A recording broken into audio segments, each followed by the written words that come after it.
আসন্ন বিধানসভা নির্বাচনকে সামনে রেখে দুর্গাপুর পূর্ব কেন্দ্রে জোর কদমে প্রচারে নেমেছেন কংগ্রেস প্রার্থী দেবেশ চক্রবর্তী।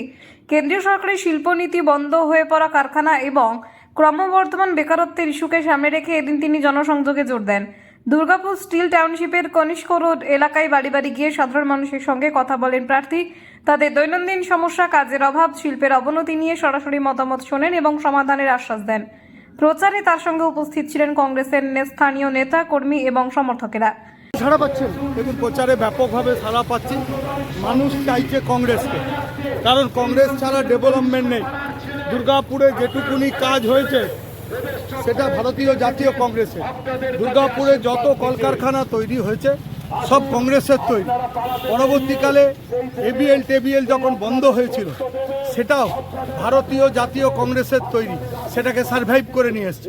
তৃণমূল এবং বিজেপি জবের থেকে এসেছে পশ্চিমবাংলা তথা দুর্গাপুরের সমস্ত ইন্ডাস্ট্রিকে হয় বন্ধ করছে, নয় বিলগ্নীকরণ, বেসরকারীকরণ করছে। প্রচারের মূল ইস্যু কি? প্রচারের মূল ইস্যু ইন্ডাস্ট্রি, ডক্টর বিধানচন্দ্র রায়ের স্বপ্নের শিল্পনগরীকে ফিরিয়ে আনা, স্থানীয় বেকার যুবকদের যারা এখানকার ভূমিপুত্র তাদের কর্মের সংস্থানের ব্যবস্থা করা এবং সার্বিক দূষণমুক্ত দুর্গাপুর গ্রিন সিটি গড়ে তোলা।